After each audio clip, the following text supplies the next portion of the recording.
Good evening. We begin tonight with a rare look inside Anonymous. They're this shadowy and motley group of hackers and activists who answer to no one, drawn together by love of internet mischief. Well, now they're evolving into this movement of social change, a real driving force behind the Wall Street occupiers. No surprise, they're hated by corporate security, but also hunted by the FBI. And one of the questions we're asking is, who are these people and why are they taking to the streets? To get some answers, Amber Lyons stepped into the shadows.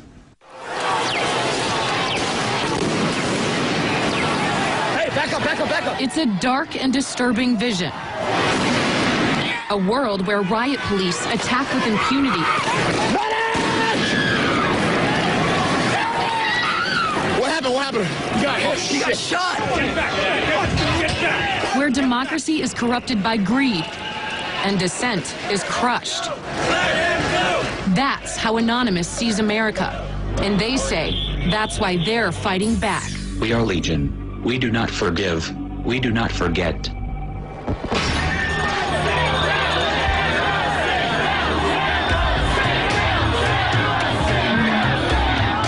It's a movement that defies description.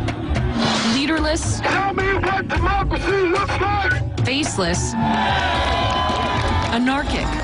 This is our space. A loose collective born on the internet, Anonymous has no official members and no hierarchy. But within the group, some individual Anons have greater standing, earned by their skills as hackers, video makers, to see it with my own eyes and record it myself, and increasingly street-level activists. Tell me what police state looks like. Troy, not his real name, is one of them. This is what happens when the people have had enough. This is what happens when greed goes unchecked. Troy says he was drawn to Occupy Wall Street after watching his mother struggle with medical debts. He himself is working 2 jobs to make ends meet, despite having a college degree. You kind of just lose track of days, lose track of time, but it's worth it. It's all worth it. We met him at the Occupy Wall Street camp at Zuccotti Park. There's no specific person that talks for us. It's more like a hive, you know, an idea is brought up and whoever agrees with it, if the overwhelming majority of people that agree with it, then we go with it. So we're following Troy, and he's been out here policing, kind of making sure that all of these protesters are getting along with the community and not causing any problems. We're handling internal affairs as far as damage control within the community, making sure that everybody's respecting the local small businesses around here. How's it going? But he's not just watching over the protests. He's also watching the police. Part of the evolution of Anonymous from hackers to activists. Anonymous was born a decade ago in one of the weirdest and darkest corners of the internet. An anything-goes image board called 4chan. 4chan users post anonymously, and the name stuck. We do not forgive. The group adopted a distinct identity and its own symbolism. A mask taken from the movie V for Vendetta. A retelling of the story of the English rebel Guy Fawkes and his plot to blow up the House of Lords in 1605. Instead of gunpowder, Anonymous uses the internet. Anonymous attacks its targets by flooding and crashing corporate and government websites, or digging up and publicizing highly embarrassing information. It's called trolling. They troll targets out of genuine outrage, but also just for fun. LULZ, it's a kind of pluralization and bastardization of laugh out loud. New York University professor Gabriella Coleman has been watching Anonymous for years. It's a term that kind of denotes this sort of pleasure, humor, laughter, everything from something which is quite playful, harmless, to engaging in a kind of full-fledged trolling attack that humiliates. Anonymous's campaigns, known as operations or ops, can be dramatic. In late 2010, a distributed denial of service attack took down the website of PayPal after the company cut off support for the online whistleblower site WikiLeaks. PayPal continues to withhold funds from WikiLeaks, a beacon of truth in these dark times. 16 Anons were arrested by the FBI, charged with conspiring to intentionally damage PayPal's computers. This is a message from Anonymous to the Bay Area Rapid Transit System, BART. This summer, Anonymous attacked the San Francisco area's public transportation system, BART. BART had cut cell service within the transit system as a way of disrupting anti-police brutality protests. Anonymous's reaction was devastating and vicious. We will not issue any more warnings. Op BART included the release of a naked photo of a senior BART employee. Sometimes it kind of makes you laugh, sometimes it makes you cringe, sometimes it makes you laugh and cringe at the same time. All of a sudden, you're like, oh my gosh, there is this, dagger that's being thrown. A naked photo. Yeah, a naked photo. Do you feel like there is a fear out there of what they could possibly find or leak about a certain individual? Absolutely. I mean, that's what makes them who they are, is that they are kind of bad boys and rude boys to some degree. There is a dual sort of fascination and horror that goes on at the same time. Be aware, be vigilant. Anonymous was evolving, using its power to shock and disrupt to effect social change. During the Arab Spring, the collective emerged as a full-fledged activist group, taking up the cause of Tunisians fighting against a repressive regime, literally saving lives. The Tunisian government has made itself an enemy of Anonymous. They did everything from take down government websites. They wrote scripts to stop the phishing of passwords.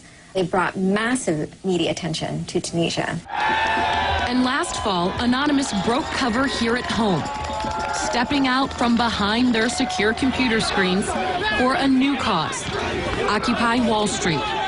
There is a revolution brewing. Suddenly, the symbols of Anonymous were everywhere, in flags, masks, banners. We are the 99%!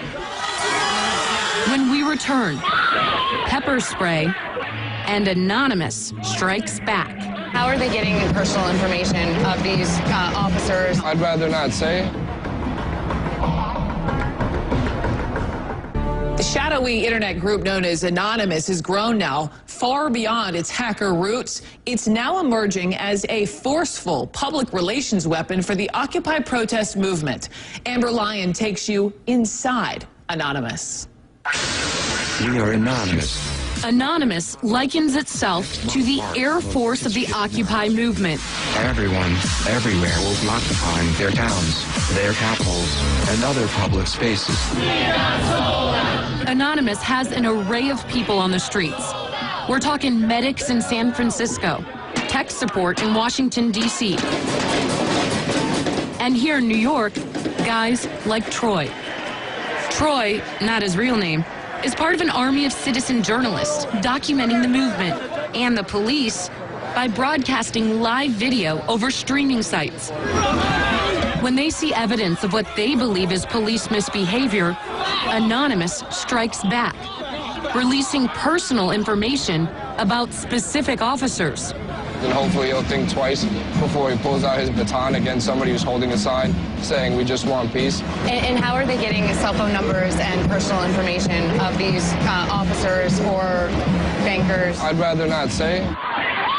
In September, an NYPD officer named Anthony Bologna was filmed pepper spraying 2 protesters.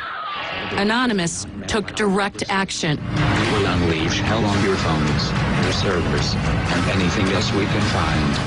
One of the most active subgroups within Anonymous is called the Cabin Crew. Their specialty is doxing.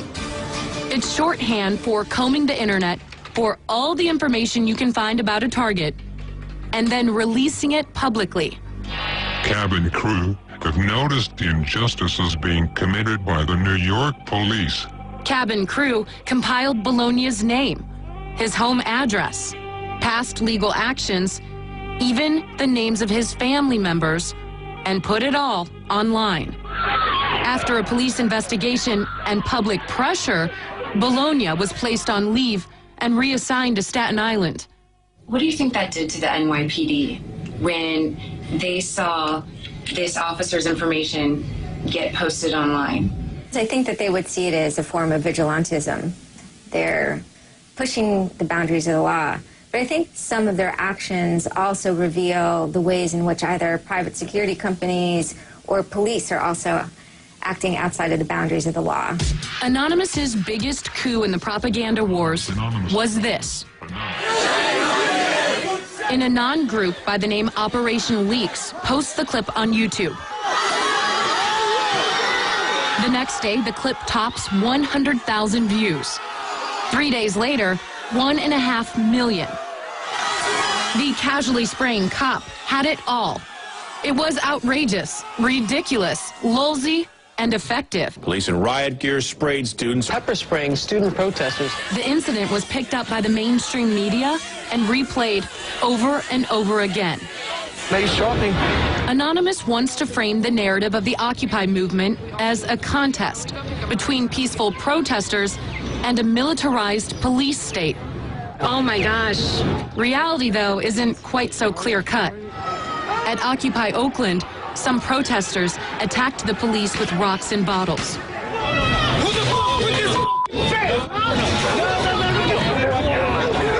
Others erupted in a fury after the city tore down their encampment. They're getting a little heated. Some people are trying to tear down this fence and head into the main area, but others are trying to keep them quiet and calm so that the police don't have to get re-involved. I need some help. We need some more help. You're f***ing willing to fight us, but not the police? They fight the police. And you're doing their job. The Anonymous PR machine focused solely on instances where the cops got out of line. And they had plenty of ammunition. What happened? What happened? He got shot. During one night of chaos, police apparently fired a projectile directly at a former Marine named Scott Olson, who was peacefully protesting against the crackdown. Anonymous went into overdrive. I hereby declare this to be an unlawful assembly. Scanning the video for police badge numbers and names, offering a reward for anyone who could identify the officer responsible. The case is still under investigation. The Department of Homeland Security has put out several alerts to law enforcement and corporate security focused mainly on the group's hacking activities. And the FBI has made more than a dozen arrests. We're living in a police state. But there's no indication that has cramped Anonymous's style. Their latest op? Merry Christmas and a Happy New Year to all on planet Earth. On Christmas Day, members crashed the website of a security research company, hacking its client list along with their credit card numbers in order to steal $1 million for donations to charity. We are Anonymous. Expect us. And our correspondent Amber Lyon now joins us here in studio. A little frightening, yeah, a little scary. Slightly, especially for law enforcement in many aspects. You know, I got to ask, so what if they get it wrong? What if they put up some personal information that is inaccurate? Do they have any accountability? There's very little accountability. Because of the way Anonymous is organized, anyone can claim to be anonymous. There's also a lot of extreme outliers. And you know, law enforcement is intimidated by Anonymous. We tried to get an interview with anyone federally or locally, and they refused to send an officer forward kind of to the chopping block because they feared that if this officer appeared on camera, they could become a target of Anonymous. All right, Amber. Amber, thanks so much. Great story. And coming up.